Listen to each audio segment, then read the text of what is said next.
So my coaching business hit its first 100K a month between December 1st and 31st of 2023. And I want to break down exactly what we focused on because there were a few numbers that made it unreasonable for us not to make this amount after only making 10K a month the month before. So we have in our 4 departments of lead generation, appointment setting, sales, and product, key KPIs that we need to hit. We have 1786 leads, we have 125 booked appointments, we have 20 new clients, and we have a $5,000 client LTV. I'm going to break down the exact actions that lead up into this and the coinciding numbers so that you on a day-to-day basis can take actions that make it absolutely unreasonable for you not to succeed. So the first section to seeing success is going to be lead generation. As you can see, we need almost 2,000 leads, a 9% opt-in rate, 20,000 website visitors, and 1 to 2 social channels where we're bringing in all of this attention. Before I even explain this, I want to go through KPIs that we're actually trying to hit. KPI is a key performance indicator, and it's basically a benchmark that we are trying to go for. When we are using this OKR, which is what this whole diagram is called, and we're trying to aggressively scale, we set our KPIs as numbers that make it unreasonable for us not to succeed. So then what we go on and do is we reverse engineer all the inputs. So let's say we want to get more views on our content. That's the KPI that we need to hit. So if we need 100,000 more views, the first thing we do is make it more tangible.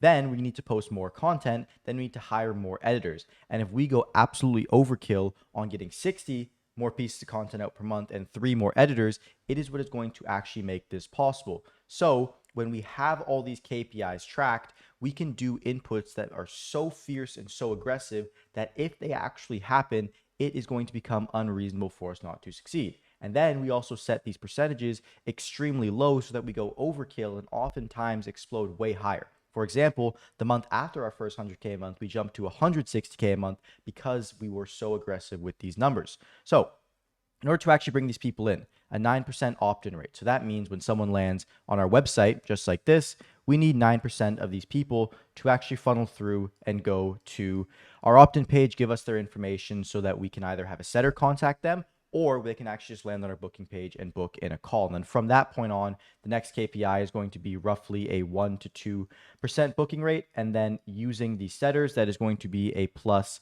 5 to 7%. So we can get anywhere up to a honestly 6 to 8 overall lead to set rate, which is extremely good and is going to allow us to, if we get 100 leads in the door, get 8 appointments, which at scale, especially if we have ads on, is going to function extremely well. So the next phase for doing this is going to be an appointment setting. And in order to actually hit KPI, we need 125 booked appointments, which is going to go to a 75% show up rate, which is really just 100 showed appointments overall. In order to actually make this possible, the biggest thing that we need to actually master and execute is making sure our setters are in check. I see so many people neglect this, and I kid you not, if you have dialed setters, it can save you thousands, not hundreds of thousands of dollars on ads, and is really going to be the lifeblood of your entire sales team and then overall business as a result of that. So in order to get setters in an extremely dialed fashion, I want to explain everything you need to do. First things first is you need to have multiple of them. I see so many people that just have a setter team where it's like the founder up here and then they're just working with one setter. And I kid you not, when you have one setter, there is no honestly performance indicators, right? There's nothing to measure them against and they work in a vacuum, which means a lot of the time this person is going to be underperforming and not doing as well as they could. And you'll never know because you never have anything to compare them against. So the first thing that you need to do is you need to get multiple setters on your team. I recommend starting with 3 and then honestly hiring 3, even if you're only looking for 1, and then allowing them to actually go ahead and compete against each other to see who's going to be the best. So first off, you need around 2 to 3 setters, and I'd say this is a good minimum.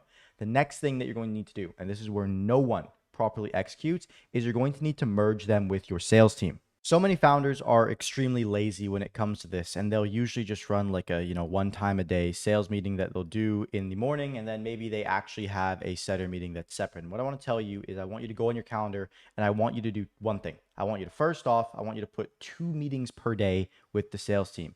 This is going to suck for you at first, but then you're going to get into a rhythm of it, and it's going to be so exponential for your growth. First things first is you're going to need a meeting in the morning. This is what I like to call a pump up call. So the only objective that you have is to make them happy, make them ready to go in the day. And then in the evening, you're going to have an analysis call. The reason why we have it like this is if we do analysis in the morning with someone, a lot of the time we're going to have to be kind of digging into them if we're giving completely honest feedback. And it starts to cause some self-esteem or just honestly sets them off in a bad foot for the day because they need to be energetic and believe they're best in the world when they start calling. So That is the first thing that we're going to do. We're going to have 1x in the morning, then 1x in the evening. And that is really going to be around anywhere from 8 a.m. And then this can be anywhere from like 6 p.m. onwards. That is going to do massive amounts for your team. The next thing is you need to be tracking the lead in to dial time. If you are not tracking this, it is the number one metric that is going to indicate whether or not, first off, your team is actually working as hard as they say they are. And then second, if they're actually going to set people in. One of the biggest things that when someone clicks on the landing page, they're expecting is relevancy, right? They're expecting, okay, I just clicked on this, et cetera, et cetera. In about 10 minutes, 15 minutes, they have completely forgotten, they've moved on with their day. If you can hit them in that 5 minutes, it is going to be the sweet spot for actually making this happen. And I kid you not, it is the one metric that we optimized for that made the biggest difference and honestly jumped our lead to set rate from anywhere from 10 to 13% while we were running this on a mix between cold and warm traffic. Then from that point on, we need to optimize for our show up rate. Once again, show up rate has a lot to do with what the setter actually says on the phone. Because we have this person in a real-time conversation, the setter can say so many things to actually dial in their expectation and make this an easy booking. One of my favorite lines that we always use with our appointment setters is, hey, is there any reason why you wouldn't be able to show up to this call? And then from that point on, we say, and pretty much give them a direct handoff to the closer while still on the phone. So instead of just saying like, hey, I'm going to book you in here and then you'll get all the email confirmations, we actually introduce them to the closer while they're still on the phone and then make that connect there, have them respond to a text message, have them respond to an SMS while they're still on the phone with you so that we've created that bridge in contact. And then going into the sales appointment, we can maintain a 75% show up rate, which if you're just running honestly warm traffic at the start, this should be a lot higher. But then as you scale out with ads and then cold traffic is going to be inevitable that it drops to around 75%. In order to do that, we now need a 20% close rate in the sales department. And the biggest thing about making sales, the biggest contributing number that I see absolutely no one optimized for is what I like to call offer rate. If we are not making 50+% offer rates, we are going to absolutely shit the bed. And I see a lot of closers, they go, oh yeah, my offer to close rate's so high, yada, yada, yada. That is not what I'm talking about. What I mean is we need to be training our closers to make 51+% of offers to people. And this is really not like I want to close hard close people that aren't qualified thing, because that's the worst thing you want to do for your business. But your setters all the way over here need to understand and honestly should only be paid in a commission of what the closers actually make and maybe a small base in addition to that.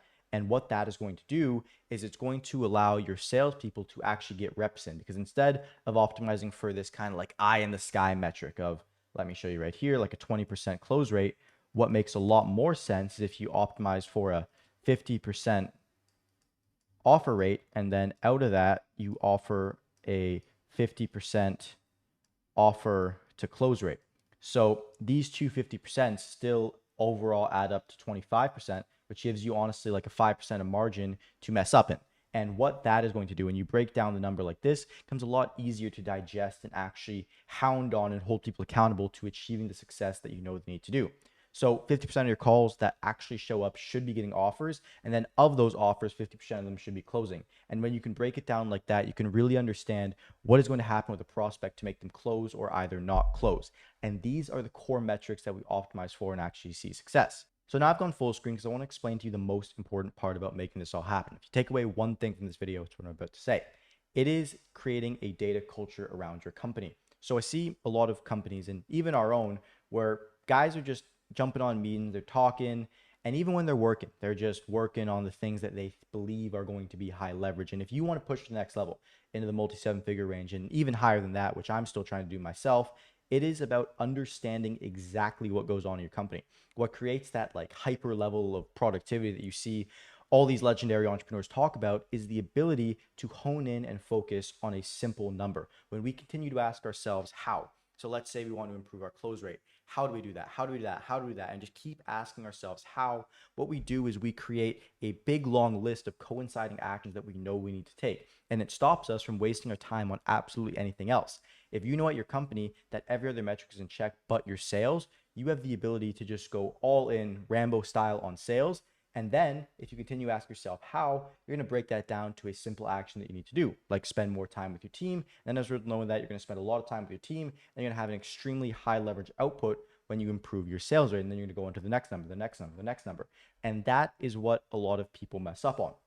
Every day, they're just working on what they see on their task list. And what their task list is decided by is their feelings, right? If you're just going off nothing and you don't have any data, you don't have any objectives, all you're going off of is your feelings. And I know that might sound hard and might be like a tough pill to swallow because it's not your complete logic. Your brain is completely logical. The numbers are completely logical. So if you don't have this set up already, please just, for the love of your coaching business, please set up data KPIs that you have, set up an OKR similar to the one that I showed you in this video to have the actual coinciding numbers and the results and the actions that you need in order to do that. And then just double down on what you actually need to work on. And if you track this and then backdate it 30 days so you can start and just skip the phase of having to like collect data, it is going to be so massive for your success because you can just reverse engineer exactly what you need to do and play it like a math equation. And that is how simple business can be when you understand this. So that being said, I hope you enjoyed this video. I hope the value you got is worth the time you spent, and I'll see you in the next one.